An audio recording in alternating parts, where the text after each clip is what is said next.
Support for This American Life comes from Squarespace. Squarespace is the all-in-one website platform for entrepreneurs to stand out and succeed online. Whether you're just beginning or managing a growing brand, Squarespace makes it easy to create a beautiful website, engage with your audience, and sell anything. And with Fluid Engine, creativity comes easy. Start with a best-in-class website template, and Fluid Engine lets you customize every detail with drag-and-drop technology. Head to squarespace.com/American for a free trial. And when you're ready to launch, use offer code American, and you'll save 10% off your first purchase of a website or domain. Hey there, podcast listeners. Ira here with a quick message before today's show. There is a whole new way to get our program that I want to alert you to. The New York Times has finished all the beta testing and developing of its new audio app, and This American Life is on there in a really big way. For starters, you can get our show on the app first thing Saturday morning, which is a day earlier than our regular podcast feed. Also, they have our archive, hundreds of our best episodes, including lists of my own personal favorites. Also, I've worked with their editors to create This American Life shorts. These are individual stories pulled from episodes that you can listen to just one at a time. Also in the app, they have all the New York Times podcasts, of course, including The Daily and the new one that I love about technology called Hard Fork with Kevin Roose and Casey Newton. We did the collaboration with them a few weeks ago, Casey's story about Twitter. The app also has all the new shows being created right now by our coworkers over at Serial. It has sports shows from The Athletic. It has articles from The Times read by the reporters themselves. The idea is you can get the actual newspaper while driving or whatever. There's also an exclusive show called The Headlines, 10 minutes. With the top stories each day. That is only in the app. If you're a New York Times News subscriber, you get all this for free. And if you want to try it, sign up for that. You can do that right in the app itself. New York Times Audio. That's the name of the app. Straightforward, right? New York Times Audio. Download it now at newyorktimes.com/audio app. Now here's today's show. A quick warning, there are curse words that are unbeeped in today's episode of the show. If you prefer a beeped version, you can find that at our website, thisamericanlife.org. From WBEZ Chicago, it's This American Life. I'm Lilly Sullivan sitting in for Ira Glass. A while back, we got an email from a listener in a small town in Utah. He wrote, "It seems like half the town has a huge elementary school-style crush on a local veterinarian." And I wanted to know, could this be real? So I flew to Utah, and I went to the place people would know a local vet, the dog park. Hey, can I ask you guys a question? I'm looking at a radio story about a vet who works here in town named Dr. Artz. Yeah, like Artz, the heart's throb. I thought it'd take me a long time to assess this. It didn't. I think different women in town thought he was very attractive. That's what I heard. He's very attractive, yes. Everybody talks about the cute vet in town. Everybody says that about him. I mean, I'm not into Dr. Artz, but I'd say he's looking pretty good. No, he's hot, but he's totally upstanding. He would never. But yeah, he's hot for sure. Did you just say sorry to your husband? Yeah. Ex-husband, he whispers at her.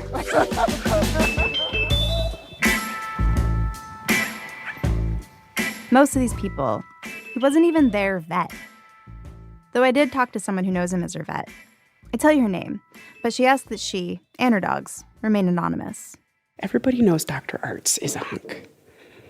I refer to him as McDreamy. He's just so cute. Her husband, Jim, was fine with me using his name. Because Dr. Artz doesn't know who he is. Because his wife always volunteers to take their dogs to the vet herself. Alone. So where I really realized, I think this is the moment I realized that it was a serious crush. I guess we were dating. We had been dating long enough that we were already living in a house together. And she was at this work training, and she called me, and I was at home, and she said, "I need you to log into my computer because I need you to send over a file that I need for this training." Right? And you okay with me telling this story? Okay. His wife nods and squeezes her eyes shut. She puts her face in her hands. And it's like, okay, cool. And I asked her, I was like, so I got onto her computer, and I think I had to log into her email. And I was like, so what's your email password? And she goes, oh, shit. I'm like, what's the deal? And she's just waiting. And she's like, it goes quiet for a moment. She's like, the password is Dr. Artz for life. Like a teenage girl, Dr. Artz, number 4, L-Y-F-E. Was not L-Y-F-E. I spelled that part correctly. That's how I remember it. And yeah, I remember, I was like, okay, yeah, wow, this is a real crush. This is he was there before I was. That's so embarrassing.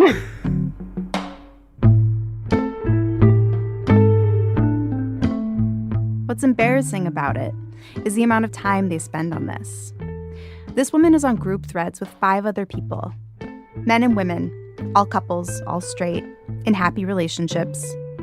One thread, they told me, is 80% dedicated to either Christmas movies or Dr. Artz. They don't know why they do it. The one-sidedness, the degree of it all, it confuses even them. Like, it's not like a romantic crush, you know? I don't have a romantic crush on our vet. This is someone else on the thread, Alyssa. But there is something like very vulnerable, I think, about admitting that you think about someone more than they would think about you. Nonetheless, at this point, the idea of Dr. Artz has become so omnipresent, they built this whole imagined life for him. Here's Jim again, the guy who found his wife's password, who's never actually met or talked to Dr. Artz. I picture that he lives on a ranch somewhere and has a couple horses. Does he? Didn't you tell me once about where he lives? No? No? Okay. I guess I made that all up in my head. Say more. Like, what else? Like, fill it out. Because if you're picturing it, there's probably more there, right? Yeah. No, he's got a wife and kids, and he lives on a ranch, and he's got horses. He's like he's wearing jeans and a flannel shirt, living on a ranch. That's always what did I just put that together in my head entirely? Your imagined version of him lives. Yes. The wife part, I'm pretty sure he does have a wife, right? He is married. Yes. How do you know that? Pretty sure he has a ring on his finger. You've looked.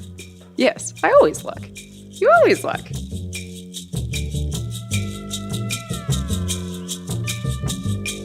Max McClory, the guy who first wrote us about all this, had his own image. It's this like him tending to like a stovetop percolator in This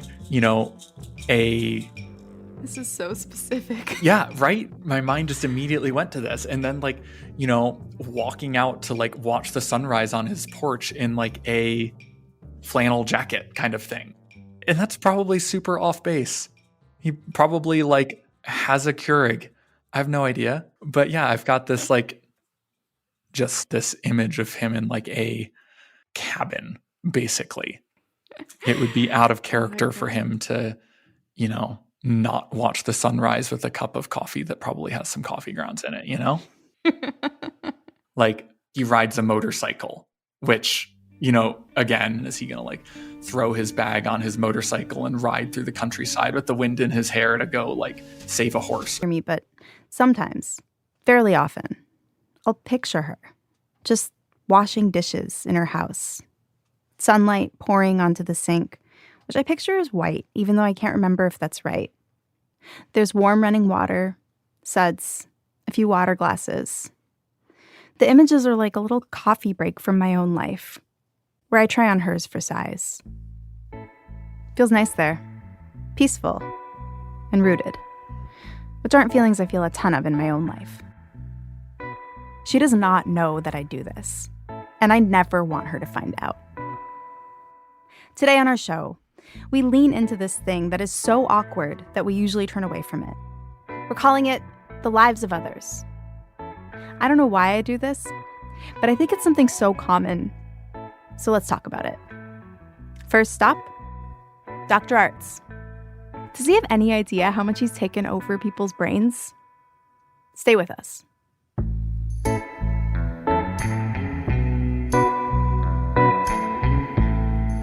Act 1. So, I hear you're hot. I drove out to Dr. Artz's house on a sunny winter day on what I have to say is probably the most cringy assignment I've ever had. And when my GPS told me to turn left off the highway, I got my first unexpected sign. A literal sign as I entered the driveway. Lost River Ranch, it read.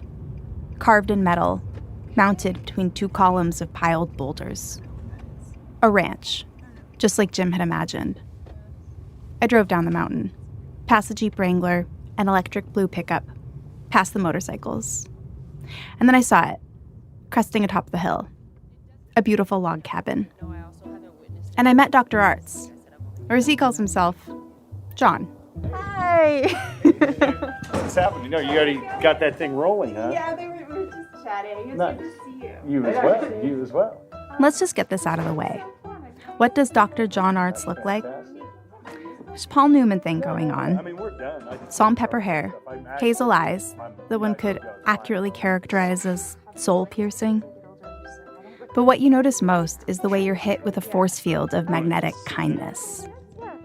And can I just say, there's no normal way to go up to someone and say, professionally, were you aware that everyone has a crush on you? Yeah. I stumbled through it. And I'm curious. I guess so I'm doing my best, okay? The thing that I said in my email is everyone really likes you, says you're amazing with animals, amazing with people. And the thing that I haven't said yet is that there's a bit of there's a town-wide crush that people talk about with you. Right. But yeah, Dr. Artz didn't blink an eye. Wasn't news to him. Well, I think I knew somewhat. And again, it wasn't a constant part of my life. But, for instance, where my now wife used to work when we started dating, I'd go in to see my wife and have a beer. His wife worked at a brew pub in town. And the manager would come up and kind of sit next to me and put her arm around me jokingly, our book club last night turned into a conversation about you. So I would get that occasionally or whatever. Sometimes clients would leave little notes with his receptionist, things like that. And I mean, most of it's just flattering and harmless and innocent, for sure. But I was, appreciative and flattered. Yeah, certainly. But that was, a few people would tell me things like that. So, and I never extrapolated it to being like the whole town was talking about me or anything. I didn't let my imagination run wild by any means. Oh, no. Of course not. Who would ever do something like that? I told him more about how people imagined him.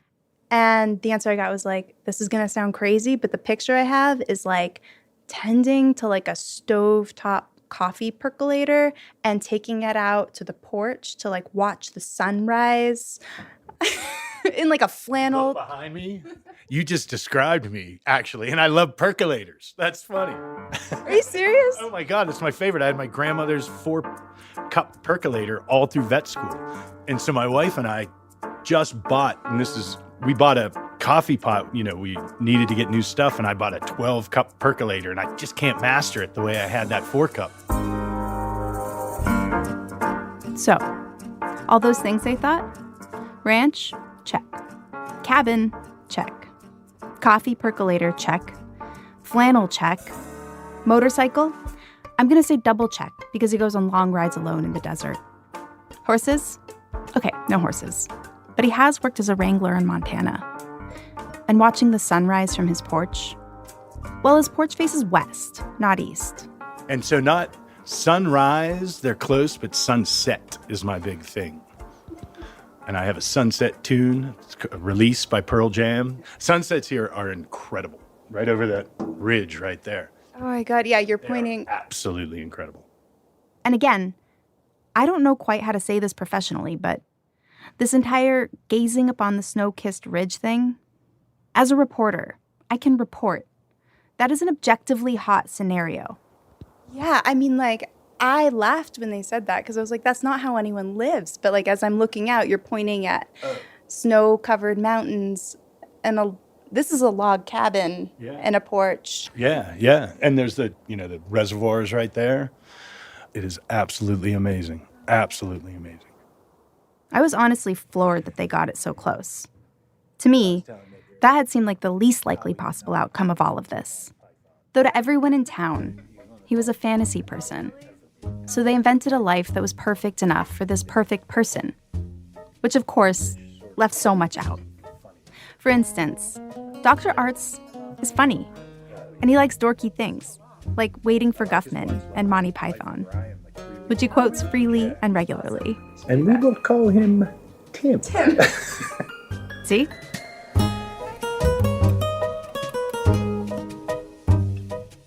Also, no one in town knew the most important thing in his life right now, which is that he's leaving. When I talked to him, he already had his house almost entirely packed up. He hadn't told many clients yet, but his wife and 3 dogs were already gone. He's moving back to Pittsburgh, his hometown. His mom's getting older, and he didn't like her being alone so much. In fact, they just had a scare, and he was about to get on a red-eye. Luckily, I thought I was going straight to the hospital, but my wife's with her right now. They discharged her, so I'll probably just go over, say hi, Mom, and fall asleep on her chair, in her chair or something. Oh. Are you guys close? Oh, very. Yes. I mean, I want to move home as much as possible, as soon as possible, because my mother, she's 88, so, you know. But the only example he could come up with was this. I remember just me and my buddy talking. We got fixated on some guy's belt. I think he was wearing a belt in a hot tub. And so... He was wearing a belt in a hot tub? Like shorts. Maybe he didn't have a bathing suit, so he had a belt on with his shorts. And I mean, it was a half hour talking about when he bought that belt and what that belt meant to him. And then, then the story went way beyond that belt. It was a good effort. But I think it's not the same thing. Some of us spend a weird amount of energy thinking about people we barely know. But rarely then do we go up to those same people and get to know them and test the reality of whatever fantasy we have of them. But in our next story, that's exactly what happens. It comes from producer Alix Spiegel. This is a little weird, but it's going to be okay. It's going to be okay. Yeah. It's never easy for me to interview people I'm close to, so usually I try hard to avoid it. But a little while ago, I sat down with one of my dearest friends, Sarah Blust, to talk about something that happened to her when we were younger, a story that I've recently come to see in a totally new way, as not just a story about a strange thing that happened, but also as a good example of the way stories, the ones we tell about ourselves and others we imagine, can bend our lives in odd directions. I was thinking about how this is such a crazy story, but I never ever thought of it as a story because I just experienced it as like our lives. Our lives. Yes. I met Sarah my first year of college. We ate at the same place at Oberlin, a small house on campus called Keep. I was immediately drawn to Sarah, I think because I saw her as my opposite. To me, Sarah seemed like a red-headed gush of uncomplicated joy, music, and glitter, a free and easy person who was up for anything. I saw myself as the mirror opposite. There was nothing free or easy about me. I was hell-bent, so on a mission to remake myself that I was oblivious to many of the parts of college life that preoccupied my peers, including, as Sarah was maybe a little quick to point out, hygiene. You wore the same thing every day. Did I really? Yeah. What did I wear? You wore this like kind of brownish sweatshirt that had a lot of holes in it. And you always had a backpack that was full of books because you were always going to the library. Uh-huh. And apparently I was always the one who was not square. Like I was kind of hippie, whatever happens. So, I'll go with the flow. And Elise was like, what the hell are you doing? I could not go with the flow. Not even a little, because of violin. The short version is that for a variety of reasons, my mother decided when I was 5 that I would become a world-famous solo violinist. But inconveniently for me, world-famous solo violinist is a field which involves ridiculous amounts of practice, 3 to 6 hours a day on top of school and homework. I quit as soon as I got to college, but the whole violin thing meant that a sizable portion of my childhood was spent alone in a practice room with, as my brother likes to joke, nothing but the cinder blocks for friends. And then there was Sarah. The last of 3 sisters, she'd grown up surrounded by people and so had this easy way with them. Sarah was the kind of person who would literally brighten at the sight of someone, almost no matter who that person was, I remember thinking. And it felt like fun just inevitably found her. For example, there was a brief time in our 30s when we both lived in New York City. And I remember one random Tuesday after work, I happened to meet up with Sarah for dinner, and I asked how her day was. Sarah explained what for her had been a fairly typical day. And though I don't remember the details, I vividly remember the sentence that went through my head immediately after hearing it. Why do I never end up on a pirate ship in the middle of the Hudson River? During that time period, a sentence like that probably went through my head 2 out of every 5 times I talked to Sarah.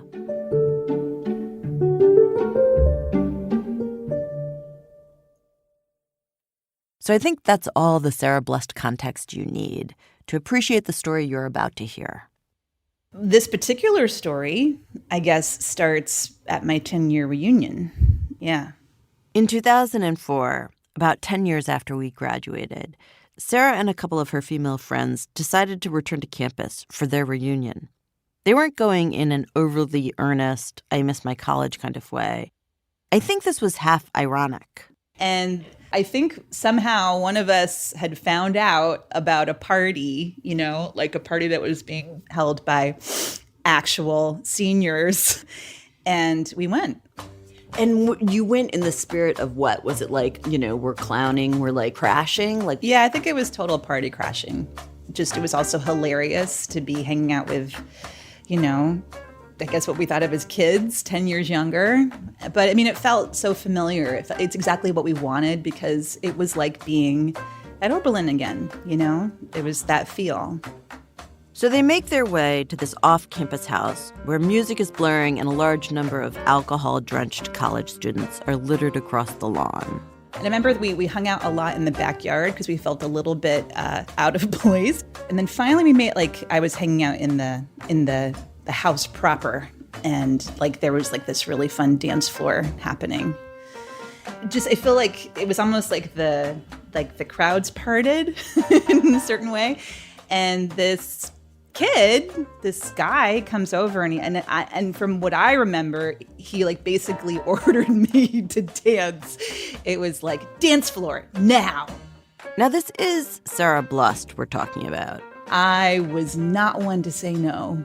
So, besides, this guy, whoever he was attractive. He was really cute, and he had like dark hair and pretty eyes, and a little shorter than me, and definitely a senior.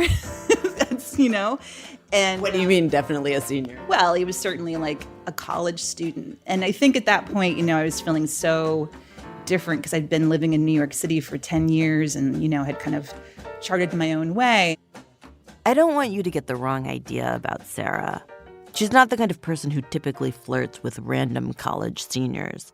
Today, she's the director of 2 sexual and reproductive health clinics in New York, and she was well on her way to becoming the director of 2 reproductive health clinics by the time of the reunion. So she wasn't exactly itching to take a college kid seriously. But, wow, he was really super nice, and, you know, it's really, really fun. Mm-hmm. So, yeah, so we danced, and then it was like, you know, getting to that awkward part of the party where the beer's gone. Fortunately, Dan, that was the guy's actual name, Dan, had the foresight to stow an emergency 6-pack in his room. And so we ended up going up to his room and, you know, hanging out, and discreet fade to black. Okay, so then what happened? So then the morning came. It was kind of brutal. I was totally hungover, and, you know, we couldn't dally because his parents were about to arrive because it was his graduation. So we're like kind of getting it all together and, you know, kind of preparing to like get out of the house. And Yeah. And then at a certain point, he said, "So, Sarah, what's your last name?" Which was just kind of funny because we had spent all this time together. But right, he was Dan, I was Sarah. We didn't know anything else really about each other. And so I said Blust, Sarah Blust, and he like completely flips. He completely flips out. And I just remember him like, he did this thing where he like jumped out of bed and he was like, "Oh my God, oh my God, oh my God." Like I thought, did I just sleep with my brother? Like, am I related? Because like, you know, he hears my last name and he freaks out. So I'm like, what is going on? Like it felt like the room had tilted. Like just the world had just tilted all of a sudden. This, of course, is Dan, the cute, kind senior who lured my friend Sarah to his room with promises of Pabst Blue Ribbon. He confirms that when he first heard the name Sarah Blust, he pretty much lost his mind and started screaming at the top of his lungs. And I'm like, "Sarah, you're not going to believe this. You're not going to believe this. I have to tell you this story, the story within the story." Dan's story starts at Keep Cottage, the same place I met Sarah my first year at Oberlin. Dan, as a freshman, had lived there too, and he says one day he was hanging out in the lounge on the ground floor. And there were bookshelves, and on the bookshelves were like old photo albums, old books, old like textbooks that people had left behind. So Dan picks up one of the photo albums. These were all people who had lived in Keep before, sometime in the distant past. And I was just flipping through and just sort of like looking at them and just started to sort of like wonder what their lives were like. Did they do the same thing that I was doing then? Like sitting in the lounge and waiting for people to, come and distract them. All those other lives. What were those other people like? There was one photograph that stuck out to me, and I can't say, I never really could put my finger on why that particular photo stuck out to me. But, there was a girl looking a little bit maybe dazed in the foreground and a guy sitting on a bed, not looking at the camera in the background. And I said, I want to know who this person is. I wonder what her life was like. Luckily, the photo contained additional information. There was a name on the back. Sarah Blust.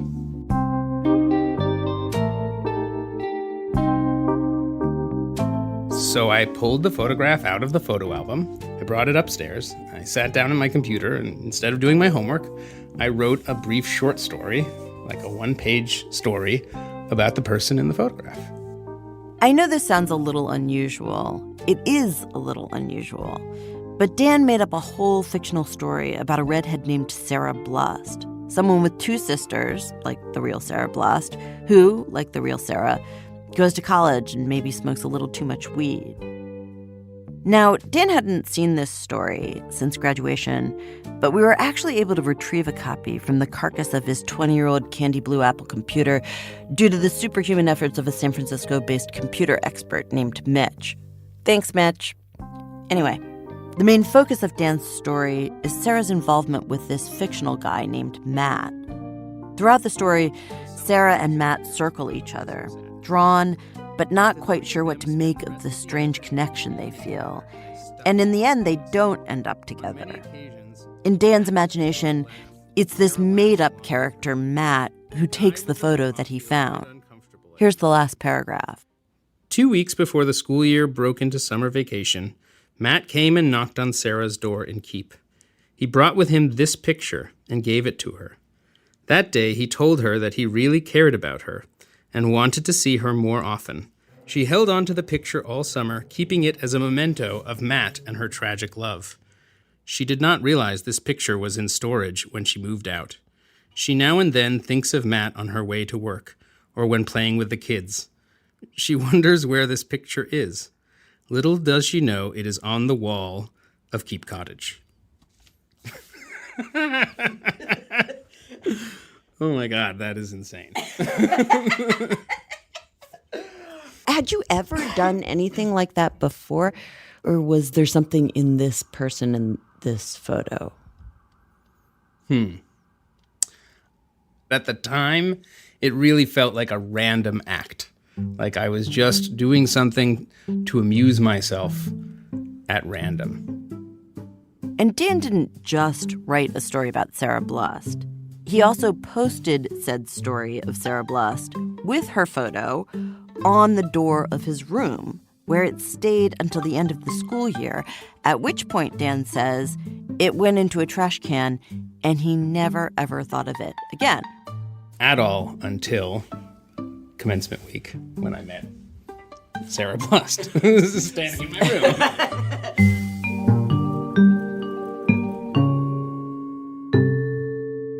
I was like, you are fucking kidding me. You know, I did not believe a word he was saying. But Did you actually not believe a word he was saying?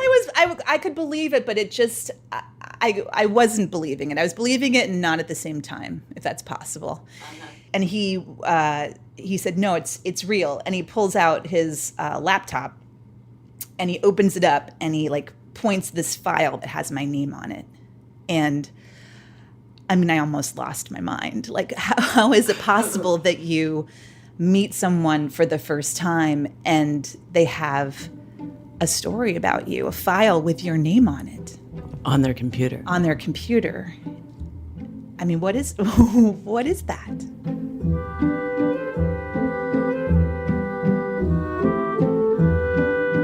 Now, I want to pause for a second because what I'm interested in is the stories people tell themselves.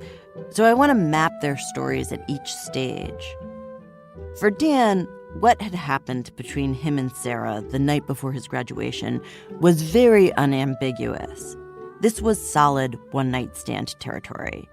Yes, he had asked for Sarah's last name, but it wasn't for particularly sentimental reasons. Was it just like, I have to be a gentleman, I should know both of the names of the women I sleep with? Or was it like, you know, I'm going to stalk her, so last names would be helpful? I mean, you know, I thought maybe we can hang out again and... Maybe you can get lucky twice. Exactly. Sarah felt the exact same way. She thought, very reasonably, that Dan was incredibly young and had a lot of growing to do. So thank you, no thank you. I mean, Dan had post-graduation plans, the kind of post-graduation plans parents approve of, about maybe going to medical school and becoming a doctor. And, oh yeah, that's right, he had a gig starting in the fall. Well, I was going to go into the Peace Corps and do public health work. I had been assigned to go to Central Asia. Were you excited about that plan? I was very excited about that plan. But on the car ride home, Dan started thinking about what had happened. Objectively, it was just crazy. Dan only had scraps of information about this person, Sarah Blust. This person he had first imagined when he was a freshman staring at her photo. He knew that she was in public health, as was he, that she was a good dancer, as was he. And he took these scraps and, as we inevitably do, started weaving them into a story, a new story. One with an impressive series of coincidences that, when you stepped back, did look a lot like fate. I remember there was this sort of like, I remember that the sun was setting and I was driving into the sunset. And the thought just occurred to me. I was like, I'm going the wrong way. I need to drop out of the Peace Corps and move to New York. I have to go and see this woman? Yeah.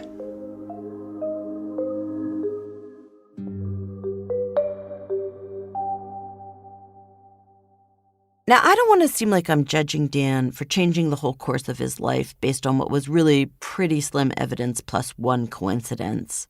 I understand the lore of the story he was taken with, and I myself obsessively tell stories as a way to navigate the world. I'm like the queen of hopeful projection.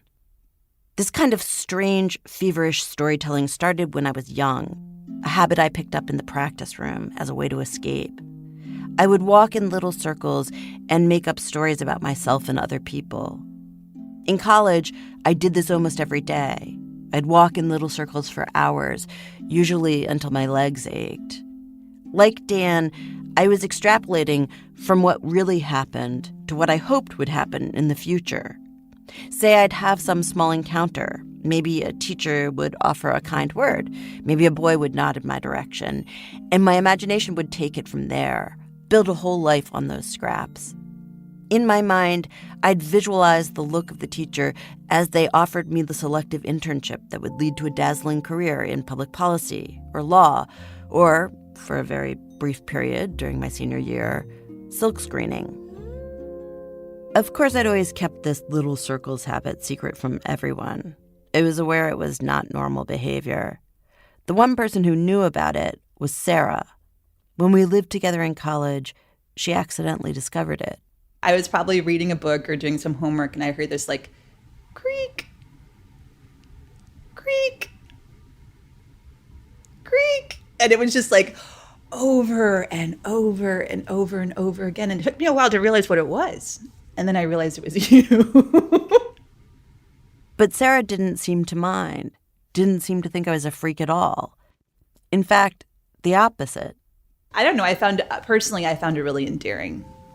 Yeah. Thing is, as I've gotten older, I've grown more wary of this kind of storytelling, conscious of how often the stories we tell ourselves lead us down the wrong path.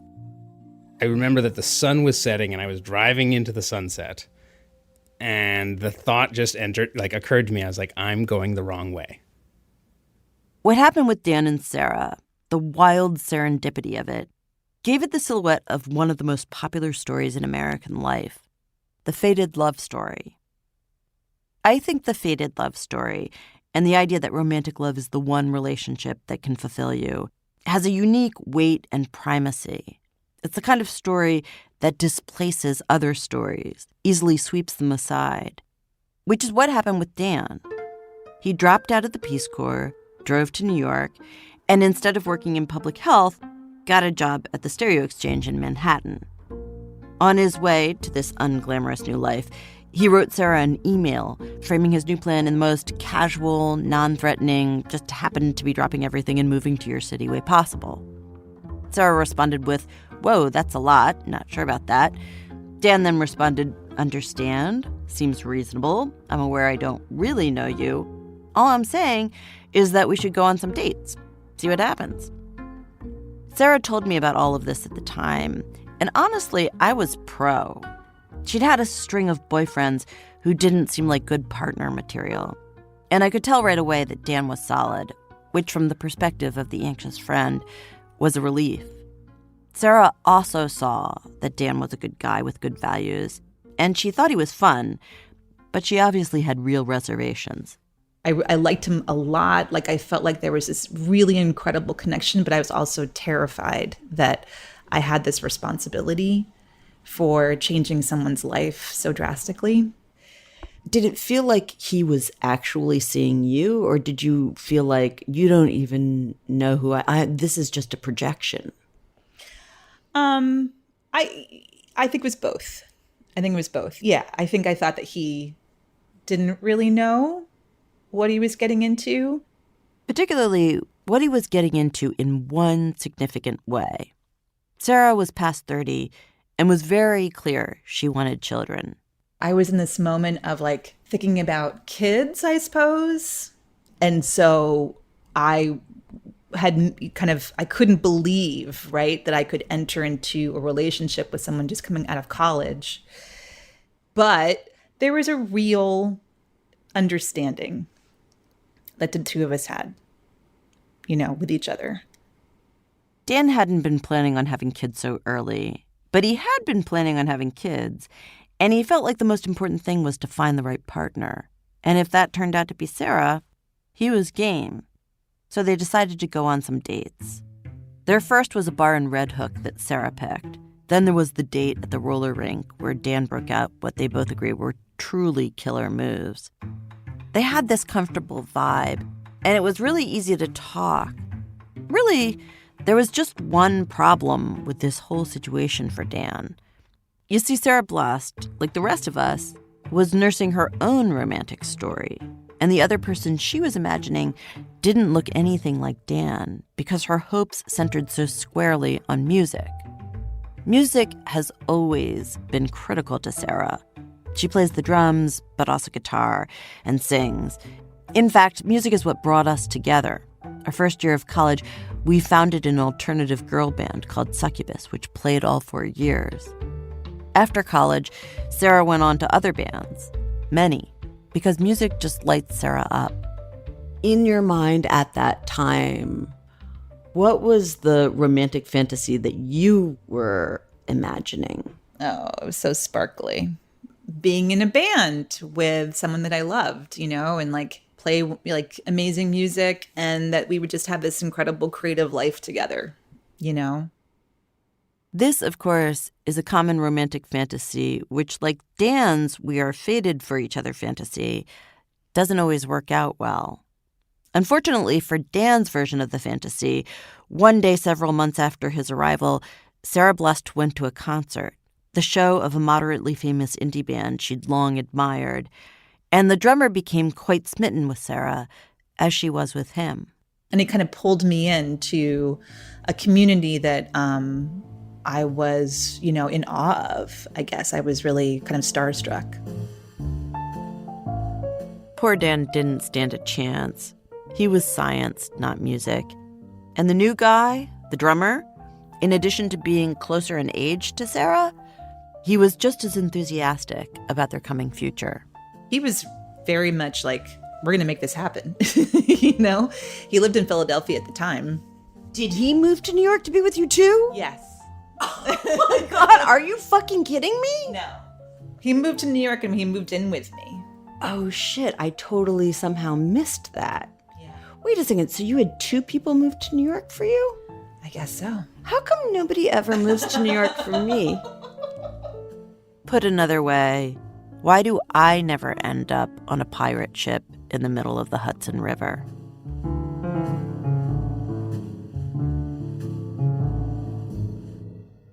In the interest of journalistic transparency, I will tell you that I was extremely and correctly anti-drummer from the beginning. I was firmly Team Dan. I made this case to Sarah repeatedly, as is my practice, but in that moment, she was too taken by the story that she carried in her head. Kind of musician partner that I was supposed to be with that was just kind of getting in the way of me kind of appreciating Dan. Yeah. I guess I just wasn't feeling it.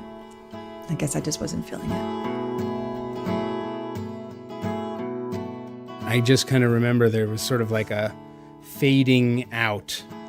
I think she had a boy. She had a boyfriend. that made it pretty clear. After about a year of hanging out on the sidelines, Dan gave up and moved on. Eventually, he did become a doctor. Today, he's a professor of medicine. He specializes in HIV and AIDS. 20 years on, it's clear that the story he constructed on his ride home from college wasn't true. But he says, in that story, he discovered a useful lesson that he carried forward and that shaped, he says, his behavior when he finally met his wife. I think part of what I had learned from my experience with Sarah was that you can, build this whole fantasy world about someone, this kind of have these romantic ideas, and then reality can be very different. And I think that was something I had learned and learned to be cautious of in myself. Do you have any regrets? No. Do you ever think of Sarah? Do you ever think, oh, maybe that could have worked under slightly different circumstances? Not really.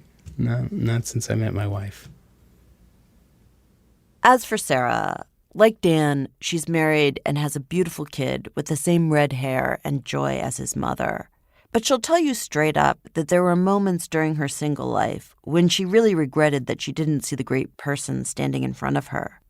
She says she saw Dan as this 23-year-old kid, but now feels like he was actually probably more mature than she was. In fact, she's kind of like the Sarah Blust in the story that Dan wrote before they met. That Sarah Blust didn't end up with the guy from Keep, but every once in a while remembers him. Like, what's the thing that you learned from this, or what is the, yeah.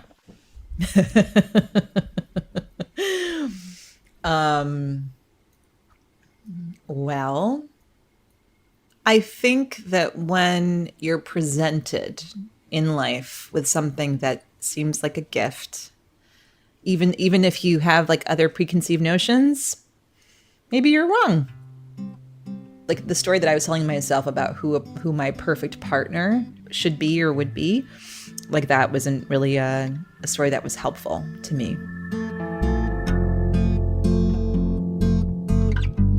I guess that's the cue for sad music to play.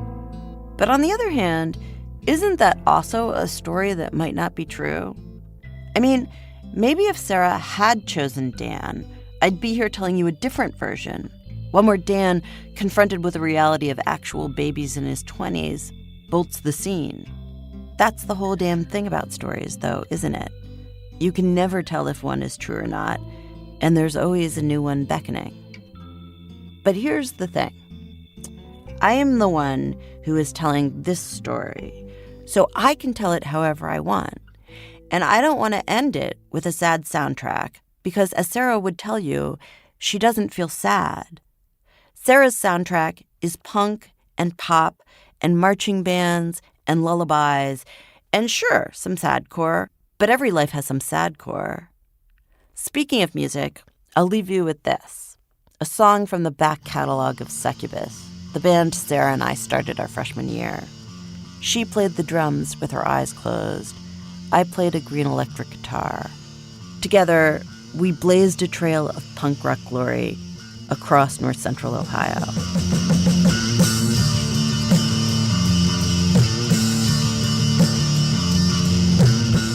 Alix Spiegel.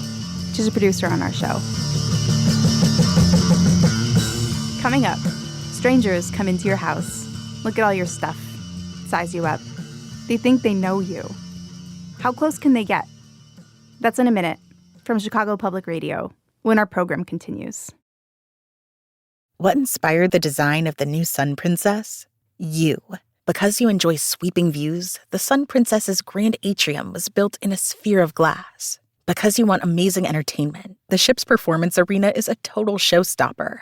Because you love great meals, expect your dining experience to be elevated, 3 stories high. Princess pondered everything so you can feel the love on the cruise vacation of your dreams. Because on Sun Princess, the sun revolves around you. Call your travel advisor or visit princess.com. Support for this podcast comes from Evernorth Health Services. If you could hear anxiety, it might sound like this. Anxiety is the most common behavioral health concern, yet more than 63% of people living with anxiety don't seek help. Evernorth uses powerful health data to guide people to quality care quickly. Earlier intervention improves behavioral health outcomes while also reducing costs. Find out how Evernorth helps move people and organizations forward at evernorth.com/behavioral. Hey, it's Anna Martin from the New York Times, and I'm here to tell you about something for New York Times news subscribers called New York Times Audio, an app where you can get the latest in news, culture, cooking, and more. It has exclusive shows, storytelling from Serial Productions and This American Life, sports from The Athletic, and narrated articles from The Times and beyond. New York Times Audio. Download the app at nytimes.com/audio app. It's This American Life. I'm Lilly Sullivan, sitting in for Ira Glass. Our show today, The Lives of Others. Stories about when you find yourself thinking about people you barely know or don't know at all. In putting together this week's show, I was thinking a lot about the film The Lives of Others, a movie about East Berlin before the fall of the Berlin Wall. It's about a Stasi agent whose job it is to spy on a playwright. Früher hatte ich immer nur vor 2 Sachen Angst. Vor dem Alleinsein und vor dem nicht schreiben können. For most of it, you watch the Stasi agent whose life is bare, austere, alone, as he listens in on the life of this playwright whose life is full of art, beauty, sadness. You watch the agent in headphones, eavesdropping on the apartment he's bugged. He reads the book the playwright reads, listens to the most personal conversations with his girlfriend, and he starts to become moved by the playwright's life. The agent, who you always see listening in alone in a dark room, comes to care for the writer, to the point where he eventually tries to protect him. What I remember most about the film is the ache, the sense of longing, and the distances there always are between people. But then there are these moments where there can be like this portal of emotion from your life to someone else's. There are other jobs where thinking about someone else's life is just built into it. We're wondering what that's like in jobs with much lower stakes than being a government spy. Like pet sitting. That's what Act 3 is about. One of our other producers here, Aviva DeKornfeld, realized pet sitting is a job just like that. She talked to a dozen pet sitters who confirmed it and has this story about 2 of them. We're calling this act, If These Dogs Could Talk. Here's Aviva. With most jobs, you have some sort of relationship with the person you work for. You see them in the office or wherever it is you work. But pet sitting is one of the few jobs where you're only there if the other person isn't there. The job is to cosplay as the pet owner. Yeah, most of them have me sleep in their beds because they want the routine of wherever the dogs sleep. They want me to sleep with them. So I'm sleeping in their beds, in their bedroom. I'm cooking in their kitchen.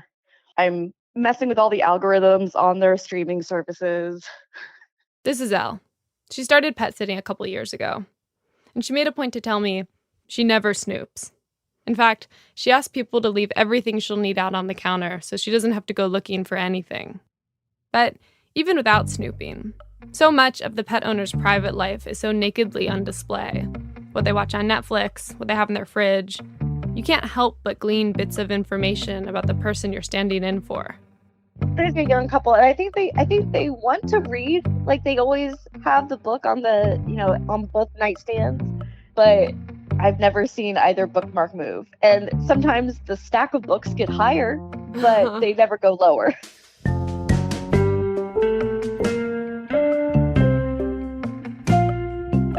Elle sort of ambiently wonders about all her clients. Mostly, she's in it for the dogs. But there was one client in particular that she found herself thinking about because their house felt different than the others. There was 2 huge gaming setups. So it looked like they either gamed next to each other or with each other. It just felt very copacetic. They felt like they really were suited for each other. This togetherness, side-by-side gaming, is not typical. Elle sat for another couple where the guy had his music room, the woman her crafting table. Very separate hobbies. That's way more common, she says. Elle also liked how much this couple seemed to prioritize comfort.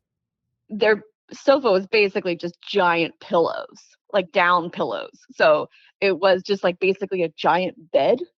And for me, I was like, oh, that just felt really romantic. They couldn't help but melt into each other.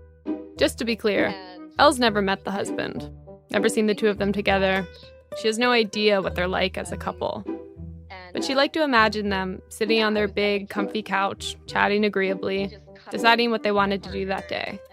In Elle's imagination, arriving at a decision was always easy for them. It just felt like they agreed on things a lot. And again, I have no proof of that whatsoever. But for me, that's what it just seemed like. They would look at each other and be like, hey, do you want to do this? And it's like, yes. And it was just kind of known by both parties. Did you ever feel jealous of their relationship? Oh, definitely. But this was also right after my divorce. And my ex-husband and I had very different interests. My ex left me for a Pilates instructor. Oh, God. And I'm not a Pilates gal. So I think for me, it was seeing this couple, and, to be honest, they kind of looked more like me, plus size. And, when she had met with me, she told me how they'd been together for like 15 years and met in college. And so like for me, it was just, oh, these people found their person.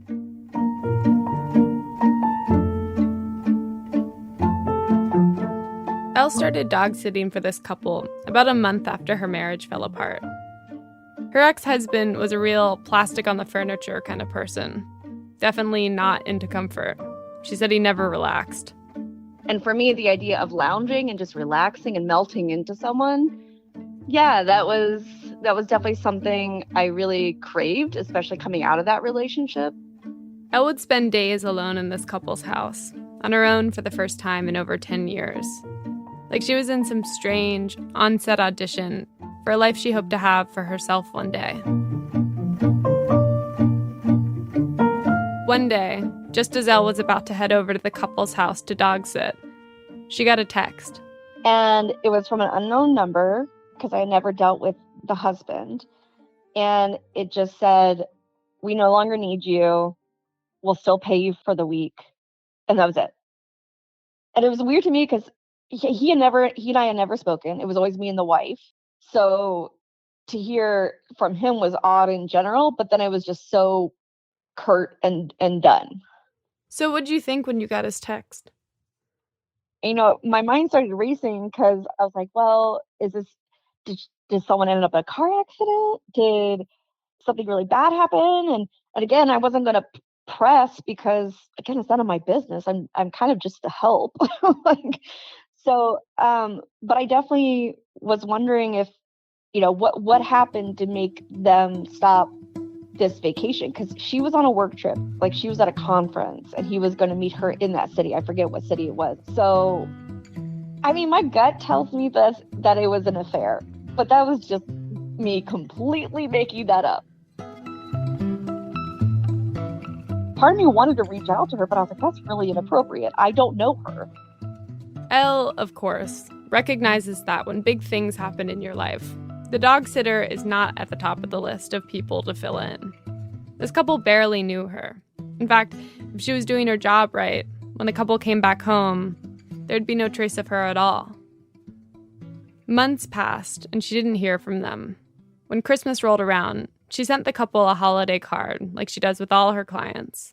The card was returned to sender. I'm not going to say I was hurt by it because that's too far, but it made me a little sad, and I really want them to still be together. I want the whole family to be intact.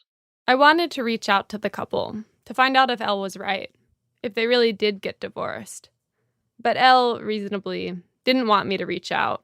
It felt like too much of an invasion of their privacy. And I realized, not knowing the real answer, that's actually truer to how these things go.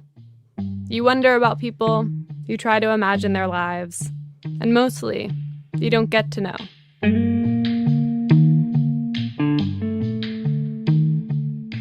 For so many of the pet sitters I talked to, the things from the pet owners' lives that got to them and stuck with them were things they wanted for themselves. That was true for Elle. It's also the case for this other pet sitter I talked to, Perry, in a very different way. Here are some things to know about Perry. She's 29, she's an acupuncture student, and a few months ago, she started pet sitting for a grieving family. The dad of the family had just died. I literally met and went over things with their family about their pugs and their parrot, like a few days after their funeral. So I'm like filling in for him in the grieving period. Perry's lost 3 close family members over the past few years. So, in a way, she felt like the exact right person to pet sit for this family. She knew how to be there for them while they were in the thick of it. The family had been a family of 4, a mom and dad in their 50s, and 2 grown kids in their 20s, one at college, the other still living at home. The mom and dad had always walked the 2 pugs together. After he died, the mom had tried taking the dogs out herself, but told Perry she felt a stabbing pain whenever she did. So Perry started walking the pugs 5 days a week, which meant she was always in and out of their house. I haven't met the dad, but it's like I'm seeing like a negative of him in his own life, like his house and his like yard that apparently he designed the whole thing, and animals and the kids and all the pictures and stuff. And like you can almost see the shape of him because the absence is so clear. Exactly. Like he's there even if he's not there. Perry started noticing that she would think about the dad while she worked. When she'd take the pugs for a walk, she'd think, what was it like for him to walk the pugs? How did he react when they barked at all the other dogs? When she'd greet neighbors who clearly recognized the pugs, she'd think, they must know why I'm here, walking them. Must be strange to see the wrong person holding the leash. One afternoon, Perry couldn't make it over to walk the dogs. She'd misplaced her phone, so she hopped on Facebook to find the mom's profile to send her a message there to let her know. On Facebook was like obviously like pictures of her and the family, and there's a picture of him kind of like in their front yard with the dogs leashed up, like they're about to go on a walk together. And just it's something that but you don't, if you imagine something, it's not the same as like seeing it. And so it makes it more real, and it feels like, oh, like that must have been an important part of his life. He's smiling, and like that's the dogs that I walk every day, and that's the person who used to walk them.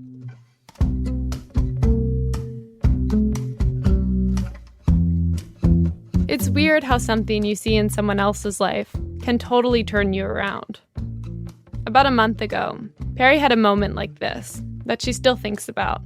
They were all making crawfish in the kitchen, and I was like letting the dogs back in, and I was like, it's just like this like perfect little family scene, and then the dad's not there, and it's like, but you kind of picture how he would have fit into that little scene, because you just get this little snippet of their life like that. And how do you picture he might have fit in? I don't know. I feel emotional thinking about that. Like, I don't know. Like, how come it makes you emotional, you think? Well, my grandpa died like last month. For the 4th time in 4 years, Perry lost someone close to her. She was thrown back into that awful, early phase of grief when everything feels hazy. The night of the crawfish dinner was right after her grandpa died, and Perry said she felt like she was floating, kind of dissociated, just trying to get through it and get back for her grandpa's funeral the next day. I think the reason that it stands out in my memory is because, just like seeing them as a family there, and just like having fun together. After like the other times that I'd seen them all together, they were a little bit more somber. And it's just when you go through a grief period, and then when you kind of come out of it, you don't realize it when you're coming out of it. For Perry, who was just starting to grieve her grandfather, it was comforting to see the family begin to emerge out the other side. It wasn't within reach for her just yet, but it was nice to know it was there.